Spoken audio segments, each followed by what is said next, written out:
വാട്സപ്പിലൂടെ വന്നൊരു മെസ്സേജാണ്. സാർ, ഞാൻ കഴിഞ്ഞ ദിവസം ഒരു ക്ഷേത്രത്തിൽ ചെന്ന് പ്രാർത്ഥിക്കുകയുണ്ടായി. സങ്കടങ്ങൾ കൊണ്ട് കണ്ണ് നിറഞ്ഞുപോയി. ഞാൻ ഏങ്ങലടിച്ച് കരയുന്നത് കണ്ടിട്ട് അവിടുത്തെ മേൽശാന്തി പറഞ്ഞു, ക്ഷേത്രത്തിനകത്ത് വന്ന് കരഞ്ഞ് പ്രാർത്ഥിക്കരുത്, ഇത് ദോഷകരമാണ്, അതുകൊണ്ട് കുട്ടി ഇങ്ങനെ ചെയ്യാതിരിക്കൂ എന്ന് പറഞ്ഞു. മേൽശാന്തി പറഞ്ഞ കാര്യം ശരിയാണോ? ഇതുകൊണ്ട് എനിക്ക് എന്തെങ്കിലും ദോഷമുണ്ടാകുമോ എന്നാണ് ഈ പെൺകുട്ടി ചോദിച്ചിരിക്കുന്നത്. ഒരു ക്ഷേത്രം എന്ന് പറയുമ്പോൾ അവിടെ ഒരുപാട് പേര് ഭക്തിയോടുകൂടി കടന്നു വരുന്ന ഒരിടമാണ്. അവരുടെ വിഷമങ്ങളും അവരുടെ സന്തോഷങ്ങളും അവരുടെ എല്ലാ തരത്തിലുള്ള കാര്യങ്ങളും അവരെ ആ ഈശ്വരനുമായിട്ട് പങ്കുവയ്ക്കും. അപ്പോൾ ഇങ്ങനെ പറയുമ്പോൾ ചിലപ്പോൾ നമ്മൾ സങ്കടങ്ങളൊക്കെയാണ് പറയുന്നതെങ്കിൽ ചിലപ്പം കണ്ണൊക്കെ നിറഞ്ഞു പോകും. ഇത് സ്വാഭാവികമായിട്ടുള്ള കാര്യമാണ്. പക്ഷേ ക്ഷേത്രത്തിനകത്തേക്ക് നമ്മൾ കടന്നു ചെല്ലുന്നത് അവിടെ കുറേ പേര് ഭക്തരായിട്ട് നിൽപ്പുണ്ട്.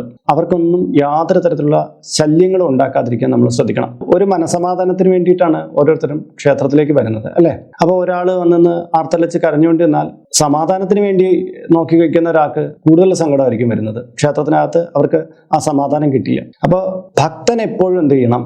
ഈ വികാരങ്ങൾക്ക് അടിമപ്പെടാതിരിക്കാൻ ശ്രമിക്കണം. അതായത് ദേഷ്യം, സങ്കടം, സന്തോഷം എന്നുള്ള എല്ലാ വികാരങ്ങളെയും ക്ഷേത്രാങ്കണത്തിലെത്തുമ്പോൾ നമ്മൾ ആത്മസംയമനം എന്ന് പറയുന്ന ഒരു തലത്തിലേക്ക് വരണം. അതായത് വികാരങ്ങളെ നിയന്ത്രിച്ച് ആത്മാനന്ദഭൂതിയിലൂടെ നമ്മൾ ഭഗവതിയിലേക്ക് നമ്മൾ ചേരുന്ന ഒരു മുഹൂർത്തമാണിത്.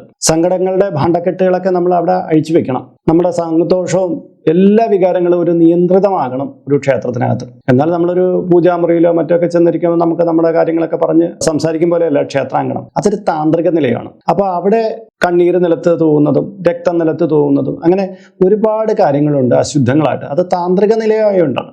പ്രപഞ്ചം മുഴുക്കെ നിറഞ്ഞിരിക്കുന്ന ഈശ്വര ചൈതന്യത്തിന് മുന്നിൽ അങ്ങനെയൊന്നുമില്ല.